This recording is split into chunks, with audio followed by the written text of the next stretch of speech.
I don't think that most people understand this, but they have the power to become their own bank.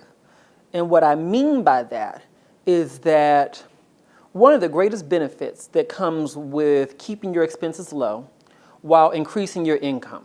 So that means maximizing on what you're learning so that you can do more in your career, but also creating multiple streams of income. However you choose to create more income, create more income. One of the greatest benefits that comes with that is that you end up having more money for yourself, right? Because you're keeping your expenses low and you're making more money. So you're increasing the gap that I always talk about.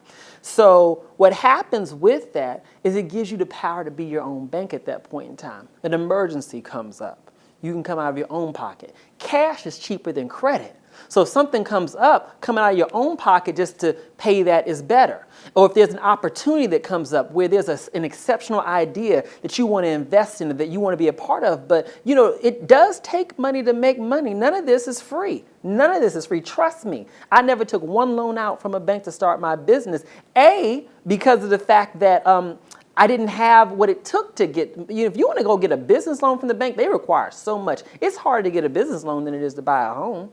Business is risky. So banks are not throwing out that money so quickly and so easily. So I had to finance my own business in the beginning. And the way that I could afford to do that was because I had extra money. And it's the same for anyone else. The more extra money you have over at the end of the month after paying your expenses, the more that you can invest in things that can really create exponential returns. That little bit of investment that I had to do in my business in the beginning has allowed me to have a business that literally is now we have 4 offices. We've got clients in 14 states, team members in 9 states. I'm not talking about how much income I bring in, but I will say this much. That little investment has brought me exponentially back more returns on what I put into it. But that came from me being able to have the ability to be my own bank. And I think that what a lot of people don't understand is that they too have the power to be their own bank. And you become your own bank by keeping your expenses low and trying to make sure you are constantly pushing up your income. I think that beyond being able to take advantage of opportunity, being your own bank also allows you to make sure that you can be your own safety net. I see so many people out here where they have a sickness, so they have some kind of issue that pops up, and then their family is out here scrambling to go pull together the resources to help out this person who didn't plan for themselves. Or worse off, this person passes away. And your family's out here scrambling, trying to figure out how can they afford to bury you? How can they afford to take care of the debt that you left behind?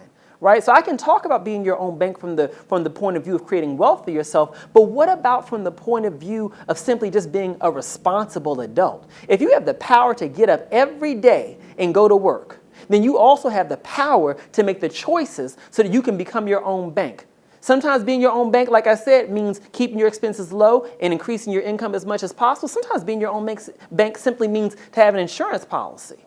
You know, when I think about the fact that, so much wealth is passed between all these communities, except for some minority communities, it's not because a lot of these people created so much wealth that they now have it to pass on. Sometimes it's as simple as they simply had an insurance policy.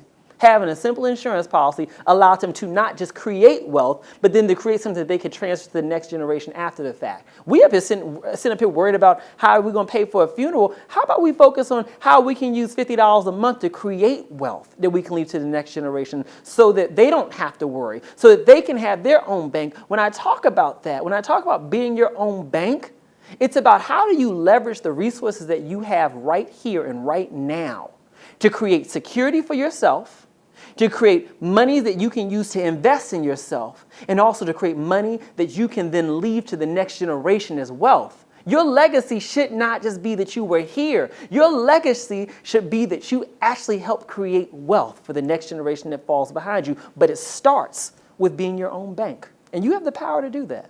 If you can make $1 in a month, you can save 20 cents of that dollar to be able to be your own bank.